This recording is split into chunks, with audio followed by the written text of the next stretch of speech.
នេះគឺជាវីដេអូនៅក្នុងដំណើរកម្សាន្តថ្ងៃទី2នៃខែសៀមរាបហើយនាងខ្ញុំនិងគ្រូសាក៏ដូចជាបងដែលបានទៅហ្នឹងក៏បានស្លៀកពាក់បែបបុរាណចាស់យើងតែងថតនៅមុខប្រាសាទអញ្ចឹងណា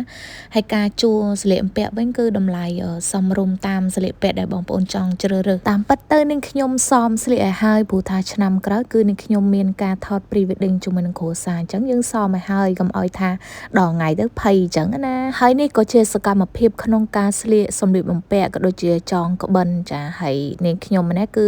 ស្លៀកពាក់ហើយមុនគេចំពោះគ្រួសារនាងខ្ញុំគឺហើយតាមក្រោយហើយឃើញសង្ហាយបងប្អូនចាយូរបានស្លៀកម្ដងអញ្ចឹងគឺប្លែកស្អាតមែនតែន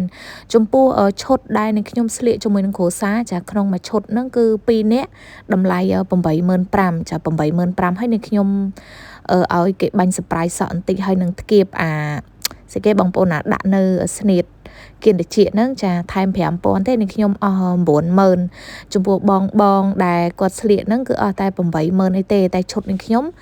អស់ 85,000 ហើយនឹងដាក់តាគៀបមួយទៀតអស់ 90,000 ហើយឈុតរបស់គេតម្លៃផ្សេងគឺមានចាប់ពី 50,000 ចាមាន 85,000 មានពី10,000មានទៅដល់100 200អីក៏មានដែរប៉ុន្តែតម្លៃ100 200ហ្នឹងគឺគ្រឿងអលង្ការច្រើនហើយស្លៀកពាក់បែបដោយកូនកំមុំចឹងណាបងប្អូនតែនេះខ្ញុំអត់ទេគ្រាន់តែថាបែប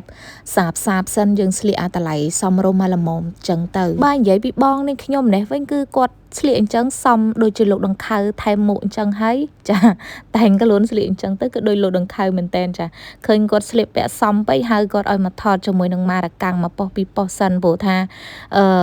គាត់រៀងស្គមចាដូចម៉ារកាំងអញ្ចឹងហើយដល់ពេលគាត់ដាក់មួកអញ្ចឹងទៅនិយាយពីថាសមនោះសមហើយធីមនាងខ្ញុំហ្នឹងបងប្អូនទៅដល់ណាផ្អើលកន្លែងហ្នឹងហើយបើទៅកន្លែងជួលកៅអៅហ្នឹងអ្នកគាត់ជួលឲ្យស្លៀកឲ្យគាត់ថានិយាយធីមបងឯងហ្នឹងសើចរហូតសប្បាយរហូតហើយនាងខ្ញុំក៏ថាបងប៉ុណ្ណឹងតិចទេមានតែច្រើនលឹះនឹងទៀតហើយចាមានតែធីមមានតែទៅកន្លែងនេះសើចលឺឲ្យច្រើននិយាយទៅគឺអត់ចេះអស់រឿងគឺរឿងសើចរហូតក្រោយពីនាំគ្នាស្លៀកពាក់ហើយចាគឺចាប់ផ្ដើមត្រៀមឡើងឡានប៉ុន្តែចៃដន្យអីឡើងឡានទៅម្នាក់តឹងក្បិនតឹងសពុតចាដល់ពេលអញ្ចឹងទៅសម្រាប់ចិត្តថាជិះតុកទៅព្រោះដោយសារតុកគឺគាត់ជូនទៅដល់ចាកន្លែងដែលយើងត្រូវថតអញ្ចឹងណាបើសិនជាយើងជិះឡាន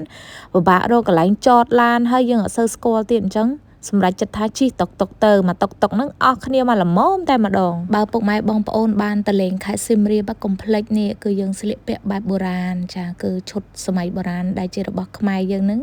យើងស្លៀកពាក់អញ្ចឹងទៅហើយយើងទៅថតចានៅមុខប្រាសាទអង្គរទុញអង្គរធំអីគឺថាស្អាតដល់បងប្អូនហើយមានជាកាមេរ៉ាចាថតឲ្យយើងទៀតយើងចង់ថតប្រហែលថតទៅតែចុងក្រោយយើងយកមកគឺគេឲ្យរើសទេចាយើងរើសយកអាស្អាតទៅ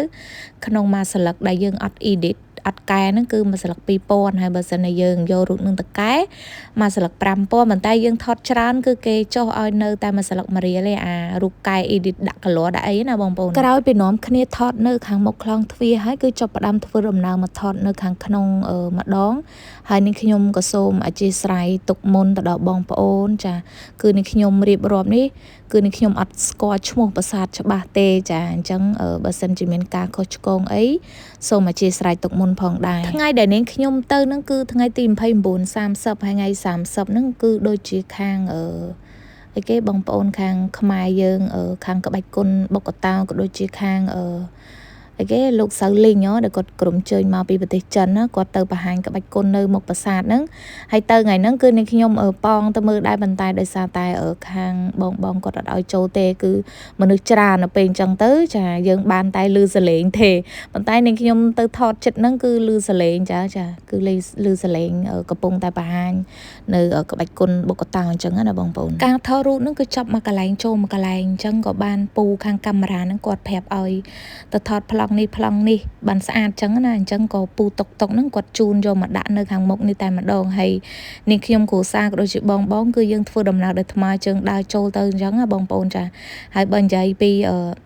បងស្រីនេះខ្ញុំចាហៅបងស្រីមកទៅគឺតាណាគាត់បែបអលិកលៀនដោយសារតែគាត់អត់ដែលស្លៀកក្បិនណោះចាដល់ពេលបានស្លៀកម្ដងមានណាបងប្អូនណាអលិកលៀនដើរមានលឿនណាដើរយឺតហើយគេទៅចោលអស់ហើយនៅក្រោយគេនឹងចាហើយនៅក្នុងវីដេអូនេះនឹងខ្ញុំបង្ហាញជូនបងប្អូនតែប៉ុណ្្នឹងសិនចាំវីដេអូក្រោយនឹងខ្ញុំបង្ហាញជូនបន្តទៀតនៅក្នុងការដើរលេងរបស់នាងខ្ញុំ